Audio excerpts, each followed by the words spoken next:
జగన్ అండ చూసుకుని చెలరేగిపోయిన నాయకులు అధికార మదంతో అడ్డు అదుపు లేకుండా పనిచేసిన అధికారులు ఇప్పుడు మూల్యం చెల్లించుకుంటూ ఉన్నారు.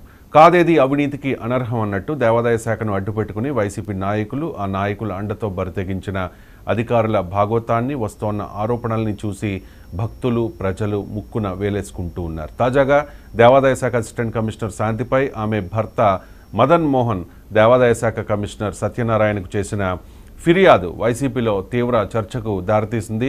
తాను విదేశాల్లో ఉండగా తన భార్య గర్భం దాల్చిందని మదన్ మోహన్ లిఖితపూర్వకంగా కమిషనర్ సత్యనారాయణకు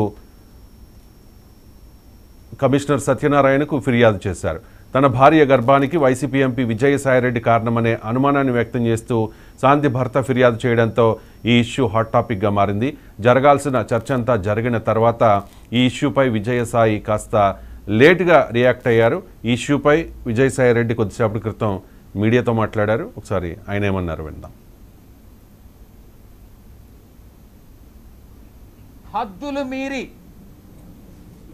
ఇష్టానుసారంగా ఆధారాలు లేకుండా నిరాధారమైనటువంటి ఆరోపణలు ఒక ఆదివాసీ స్త్రీతో సంబంధం ఉన్నట్టుగా మీరు చెప్పి ఈరోజు అదే ఆధారాలు మీరు ఎవరెవరికి సబ్మిట్ చేయాల్సి ఉంటుంది అన్నటువంటి విషయాన్ని నేను రాబోయేటటువంటి నా యొక్క ప్రెస్ కాన్ఫరెన్స్లో నేను ఎక్స్ప్లెయిన్ చేస్తాను. బరి తెగించి హద్దులు మీరి ఇష్టానుసారంగా ఆధారాలు లేకుండా నిరాధారమైనటువంటి ఆరోపణలు ఒక ఆదివాసీ స్త్రీతో సంబంధం ఉన్నట్టుగా మీరు చెప్పి ఈరోజు అదే ఆధారాలు మీరు ఎవరెవరికి సబ్మిట్ చేయాల్సి ఉంటుంది అన్నటువంటి విషయాన్ని నేను రాబోయేటటువంటి నా యొక్క ప్రెస్ కాన్ఫరెన్స్లో నేను ఎక్స్ప్లెయిన్ చేస్తాను. బరి తెగించి హద్దులు మీరి ఇష్టానుసారంగా ఆధారాలు లేకుండా నిరాధారమైనటువంటి ఆరోపణలు ఒక ఆదివాసీ స్త్రీతో సంబంధం ఉన్నట్టుగా మీరు చెప్పి ఈరోజు అదే ఆధారాలు మీరు రైట్. విజయసాయిరెడ్డి చాలా పెద్ద డ్యామేజ్ తెచ్చిన అంశం ఇది. అంటే ఆధారాలు లేవు, ఆయన పరువు నష్టం దావాకు కూడా వెళ్ళే పరిస్థితులు కనిపిస్తూ ఉన్నాయి. ఒక ఆరోపణ వచ్చినప్పుడు అది నిజమా కాదా అని ప్రూవ్ చేసుకునే లోపే ఒక వార్త వచ్చింది కాబట్టి దాని గురించి రాజకీయ నాయకులు మాట్లాడతారు, మీడియా కూడా మాట్లాడుతుంది. అండ్ మీడియాకి కూడా ఆయన క్వశ్చన్ చేస్తూ కొన్ని మాటలు మాట్లాడారు కొన్ని ఛానల్స్కు సంబంధించి. సో వాస్తవాలు ఏంటి అని తేలడానికి కాస్త సమయం పడుతుంది, కానీ వచ్చిన వార్తలా మనం ప్రజెంట్ చేయాలి కదా. అండ్ ఇక్కడ చెప్తూ ఉన్నారు బరి తెగించి హద్దు మీరి కొంతమంది చేశారు అని చెప్పేసి.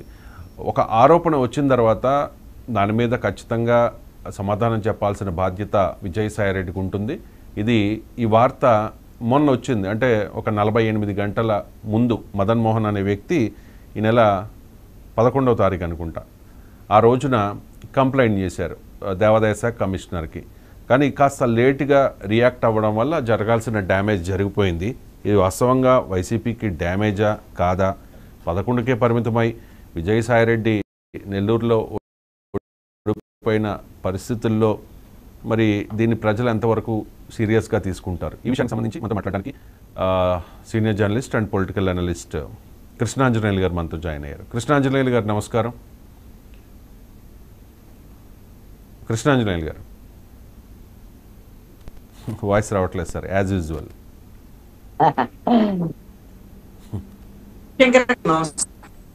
No sir. రవిశంకర్ గారు నా వాయిస్ వినపడుతుందా అండి? లేదు సార్, వాయిస్ రావట్లేదు. మీ వాయిస్ నాకు ఇప్పుడు వినిపిస్తుంది సార్, ఇప్పుడు వినిపిస్తుంది. ఓకే, అంటే ఇది డ్యామేజ్గా పరిగణించాల్సి ఉంటుందా వైసీపీకి? అంటే వ్యక్తిగతమైన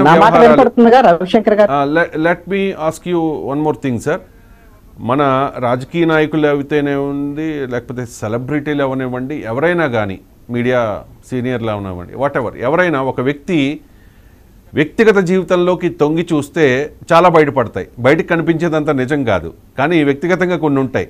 కానీ ఈ విజయసాయిరెడ్డి ఇది నిజంగా వాస్తవమా కాదు అనే దాని మీద ఆయన హద్దు మీరు కొంతమంది ప్రవర్తించారు అని చెప్పి ఏదో సమర్థించుకునే ప్రయత్నం చేశారు. దీనికి సంబంధించి శాంతి కూడా దేవాదాయ శాఖ అసిస్టెంట్ కమిషనర్ శాంతి కూడా నిన్న కన్నీళ్లు పెట్టుకుని భావోద్వేగంతో ఏడుస్తూ చెప్పారు, ఒక తండ్రి లాంటి విజయసాయిరెడ్డి గారితో అలా అక్రమ సంబంధం కట్టడం ఏంటి అని చెప్పేసి, దీని వెనకాల ఎవరున్నారు ఏంటి, ఏదన్నా పొలిటికల్ ఇది ఉందా అనే దాని మీద కూడా వాళ్ళు కొంతమంది రియాక్ట్ అవుతున్న పరిస్థితి.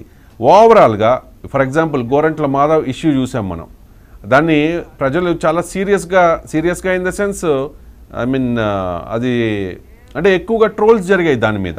ఇప్పుడు విజయసాయిరెడ్డి అంశం మీద కూడా ఏ రకంగా ట్రోల్స్ జరుగుతున్నాయో మీరు చూసారే కదా, ముసలోడే కానీ మహానుభావుడే అని చెప్పి, లేకపోతే ఇంకా ఇంకా ఇంకా నేను అన్ని ప్రస్తావించలేను, ఈ రకంగా జరుగుతున్నాయి. కాబట్టి ఇది పార్టీకి ఎంతవరకు నష్టం ఈ ఇష్యూ? కృష్ణాంజలి రవిశంకర్ గారు గుడ్ ఆఫ్టర్నూన్ అండి. నా వాయిస్ క్లియర్ గా ఉందనుకుంటున్నాను. క్లియర్ అండి, క్లియర్. ఏదైనా సరే రాజకీయాలకు సంబంధించి రాజకీయ ప్రత్యర్థుల మీద నోటికొచ్చిన ఆరోపణలు చేయటం, నోటికొచ్చినట్టు దూషణలు చేయటం, ఇది పరిపాటిగా మారిందండి. అన్ని పార్టీల్లోనూ ఈ వ్యవహారం ఉంది. వాళ్ళు క్రాస్ చెక్ చేసుకుంటారా లేదా, అది వాళ్ళు ఒకళ్ళ మీద ఒకళ్ళు అదే స్థాయిలో విమర్శలు చేసుకుంటారు. అయితే ఇప్పుడు విజయసాయిరెడ్డి మీద వచ్చినటువంటి ఆరోపణలు కేవలము విజయసాయిరెడ్డికి సంబంధించినటువంటి మాత్రమే కాదు, ఇంకొక మహిళ జీవితానికి సంబంధించినటువంటి అంశం కూడా దీంట్లో ముడిపడి ఉన్నటువంటి అంశం. మరి ఆ మహిళ భర్తే కంప్లైంట్ చేశాడు కదా, ఆ మహిళ భర్తే ఆరోపణలు చేశాడు కదా, అంటే అనేకమైనటువంటి ఆరోపణలు చేస్తారా, మరి క్రాస్ చెక్ చేసుకోవాల్సినటువంటి బాధ్యత ఖచ్చితంగా వీటి మీద మాట్లాడేటువంటి వాళ్ళకు ఉంటుందండి. ఆ మహిళ భర్తకి ఆవిడికి ఇద్దరి మధ్య వాళ్ళ వివాహానికి సంబంధించినటువంటి దాని మీద విభేదాలు ఉన్నాయి. ఆవిడ చెప్తున్న దాని ప్రకారంగా 2016లోనే వాళ్ళు ఆల్రెడీ విడాకులు తీసుకున్నారు వాళ్ళకు ఉండేటువంటి సామాజిక పద్ధతుల్లో. అలాంటప్పుడు వాళ్ళిద్దరి మధ్య విభేదాలు ఉన్నప్పుడు బ్లేమ్ చేయటం కోసం ఆవిడ మీద ఆరోపణలు చేస్తే చిన్న డౌట్ సార్ నాకు ఇక్కడ, వాళ్ళ ఆచార సాంప్రదాయం ప్రకారం డైవర్స్ తీసుకున్నాము అని చెప్పారు, అది టెక్నికల్గా లీగల్గా చెల్లుతుందా? చెల్లదు కాబట్టే ఆయన ఇంకా టెక్నికల్గా భర్తగా ఉన్నాడు కాబట్టే ఆయన కంప్లైంట్ చేయగలిగాడు అనే ప్రచారం కూడా ఉంది. సరే, కంప్లైంట్ ఎందుకు చేశాడు, ఏం చేశాడు అనేటువంటి విషయం తర్వాత అండి.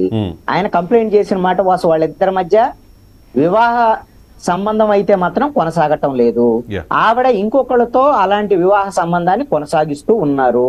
వాళ్ళ సాంప్రదాయబద్ధంగా వాళ్ళ కుల సాంప్రదాయం ప్రకారంగా వాళ్ళు విడాకులు తీసుకున్నారు. అది టెక్నికల్ గా చెల్లుబాటు అయిద్దా కాదనేటువంటి విషయం అతను ఆవిడని బ్లేమ్ చేయాలనేటువంటిది అతని లక్ష్యం.